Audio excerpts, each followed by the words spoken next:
மாநிலத்திலேயே நாய்க்கடி பிரச்சனையில் சேலம் மாநகராட்சி முதலிடம் வகிப்பதாக தகவல்கள் வெளியாகியுள்ளன. இதுகுறித்த தகவல்களை வழங்குவதற்காக நமது செய்தியாளர் மோகன்ராஜ் இணைந்திருக்கிறார்.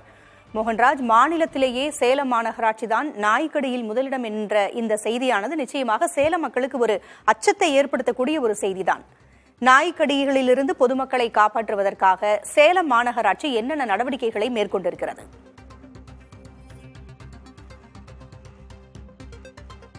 பூங்குழலி, இந்த நாய்க்கடி பிரச்சனையை பொறுத்த வரைக்கும் சேலம் மாநகராட்சியில நீங்க குறிப்பிட்டது போல முதலிடம் அப்படிங்கிறது ஒரு அதிர்ச்சி அளிக்கக்கூடிய ஒரு விஷயம் தான் சேலம் மக்கள் பாக்குறாங்க. குறிப்பா சேலம் மாநகராட்சி பகுதியில பொறுத்த வரைக்கும் கிட்டத்தட்ட 30,000 முதல் 40,000 தெருநாய்கள் இருக்கு அப்படிங்கிறது ஒரு புள்ளி வரும். அதே போல மாவட்டம் முழுவதும் எடுத்துக்கிட்டோம் அப்படின்னாக்கா கிட்டத்தட்ட 1,00,000 நாய்கள் இருக்கு. இதுல எத்தனை நாய்களுக்கு அந்த வெறிநாய் அப்படின்னு சொல்லக்கூடிய அந்த பிரச்சனை இருக்கு அப்படிங்கிறது ஒரு பெரிய கேள்விக்குறியாகவும் இருக்கு. இந்த சூழ்நிலையில மாநகராட்சி மூலமா தடுப்பு நடவடிக்கைகள் பல்வேறு விதமா எடுக்கப்பட்டு இருக்கு. குறிப்பா நான் இருக்கக்கூடியதும் இந்த பகுதியில் பார்த்தோம்னாக்கா ஒவ்வொரு வாரம் புதன்கிழமையும் மருத்துவர்களை கொண்டு வேக்சின், அதாவது நாய்களுக்கான அந்த வெறிநாய் தடுப்பூசி போடும் பணி நடந்துகிட்டு இருக்கு. இதுல பாக்குறோம், நம்ம மருந்துகளும் இங்க போதுமான அளவுக்கு இங்க மருத்துவர்கள் மூலமா வைக்கப்பட்டிருக்கு. இங்க அழைத்து வரக்கூடிய நாய்களுக்கு இங்க இதே இடத்துல தடுப்பூசி போடுறாங்க. அது மட்டும் இல்லாம இவங்க ஒவ்வொரு பகுதியிலும் பொது வெளிகளில் சுற்றித் திரியும் நாய்களுக்கும் நேரடியாக அங்கேயே சென்று தடுப்பூசி போடும் பணியிலும் ஈடுபட்டிருக்காங்க.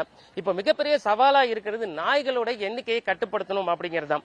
இப்போ டாக்டர் இருக்காங்க, அவங்க கிட்ட பேசுவோம். மேடம், சொல்லுங்க, அதாவது இந்த நாய்க்கடி பிரச்சனைக்கு என்ன தீர்வு அப்படிங்கிறது சொல்லுங்க. வணக்கம் சார், என் பேர் வித்யா. நான் இங்க ரெஸ்கியூங் அனிமல்ஸ் இன் நீட் அப்படிங்கிற ஒரு தொண்டு நடத்திட்டு இருக்கேன். இவங்க டாக்டர் மேகாஷினி. நாய்க்கடிக்கு பாத்தீங்கன்னா நாய்களோட எண்ணிக்கையை கட்டுப்படுத்துறது தான் முதல் வழி. நாய் நிறைய எண்ணிக்கை இருக்கும்போது அதுங்களுக்கான போதுமான தங்குமிடமோ அதுங்களுக்கு தேவையான சாப்பாடோ நீர் எதுவுமே அதுங்களுக்கு கிடைக்கிறது இல்லை. அப்படி இருக்கும்போது நாய்க்கடிகள் அதிகமாகிறதுக்கான வாய்ப்புகள் நிறைய இருக்கு. சேலம் மாதிரி ஒரு ஃபாஸ்ட் டெவலப்பிங் சிட்டி, ரொம்ப அதிக வேகத்துல சேலம் மாநகர் வளர்ந்துட்டே இருக்கு. அதனால முதல்ல அதுங்களுக்கு இருந்து இந்த குளம், குட்டை, ஏரி அந்த மாதிரி எந்த இடமுமே அதுங்களுக்கும் இருக்கிறது இல்லை. அதனால நம்ம கூட வாழ வேண்டிய ஒரு நிர்பந்தத்துல அதுவும் தள்ளப்பட்டிருக்கு. அதனாலதான் இப்ப பாத்தீங்கன்னா நிறைய நாய்கள் நம்ம கண்ணுக்கு தென்படுது. நம்ம லாஸ்ட் ஒரு 4 வருஷமா நம்ம நாய்களுக்கான கருத்தடை ஆபரேஷன் பண்ணிட்டு இருக்கோம். அதுல பாத்தீங்கன்னா ஆல்மோஸ்ட் ஒரு 19,000 நாய்கள் நம்ம கருத்தடை பண்ணிருக்கோம். இது மூலமா லட்சக்கணக்கான நாய்க்குட்டிகள் வருவதை நாம தடுத்திருக்கோம். இதனால பாப்புலேஷன் கொஞ்சம் கண்ட்ரோல் ஆயிருக்கு. இப்ப நீங்களே பாத்தீங்கன்னா மாநகரோட தெருக்கல்ல நம்ம பெரிய அடல்ட் டாக்ஸ் பாத்திருப்பீங்க, பெரிய நாய்கள் பாத்திருப்பீங்க. காதுல ஒரு சின்ன வெட்டு இருக்கும் இங்க ரைட் சைட்ல. அந்த நாய்கள் எல்லாமே கருத்தடை செய்யப்பட்ட நாய்கள். அதோட வாழ்வு இருக்கிற வரைக்கும் அமைதியா அங்க வாழ்ந்துட்டு போயிடுமே தவிர அதனால இனப்பெருக்கம் நடக்காது. அதனால மக்களுக்கும் சேஃபா இருக்கும். நம்மளோட பெரிய நண்பன் பாத்தீங்கன்னா இப்போ இல்ல, பல 1000 வருஷமா இருக்கிறது நாய்கள் தான். சோ நமக்கு அந்த நாய்களும் இருக்கும், நமக்கு பாதுகாக்கவும் இருக்கும், அதுங்களும் பாதுகாப்பா இருக்கும்.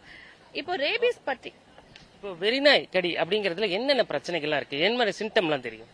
சரி, இப்போ ஒரு தெருவில் நடந்து போறோம், திடீர்னு நாய் கடிச்சிருச்சு அப்படின்னா நமக்கு தெரியாது அது வெறிநாயினால பட்டிருக்கா இல்ல வெறிநாய் இருக்கா, நோய் இருக்கா இல்ல இல்லையான்றது நமக்கு தெரியாது. அதனால ப்ரிகாஷனா இப்ப நம்ம ரோட்ல நடந்து போறோம், திடீர்னு நாய் கடிக்குது அப்படின்னா நம்ம சேஃப் ஜோனுக்கு கடிச்ச உடனே ஃபர்ஸ்ட் எய்ட் மாதிரி அந்த இடத்த தண்ணியில சோப் போட்டு கழுவிட்டு ஒரு மணி நேரத்துக்குள்ள பக்கத்துல இருக்க ஹாஸ்பிட்டல்ல போய் ரீச் ஆயிட்டு ஊசி போட்டுக்கிறது நல்லது. அதுவுமே அதுக்கான ட்ரீட்மெண்ட் கிடையாது. இப்ப போடுற ஊசி அதுக்கான ப்ரிவென்ஷன் தான், வராம தான் தடுக்க முடியும். அதுக்கு ஒரு 5 டோஸ் இருக்கு, அது நீங்க போனீங்கன்னா போட்டுக்கலாம். பூங்குழலி, இப்போ டாக்டர் சொன்னதை பார்த்திருப்பீங்க. இது போன்ற முன்னெச்சரிக்கை நடவடிக்கைகள், போதிய விழிப்புணர்வு, அதே போல நாய்களின் எண்ணிக்கையை கட்டுப்படுத்துவதற்கான கருத்தரை, இது போன்ற விஷயங்கள் தான் இந்த நாய்க்கடி தொல்லையிலிருந்து மக்களை பாதுகாப்பதற்கான வழிகள் அப்படிங்கிறது முன் வச்சிருக்காங்க. சேலம் மாநகராட்சியில இருக்கக்கூடிய இந்த கருத்தடை மையம் கடந்த 40 நாட்களுக்கு மேலாக மூடப்பட்டிருக்கிறது அப்படிங்கறதா மற்றொரு வேதனைக்குரிய ஒரு அவலமான செய்தியா பார்க்கப்படுது.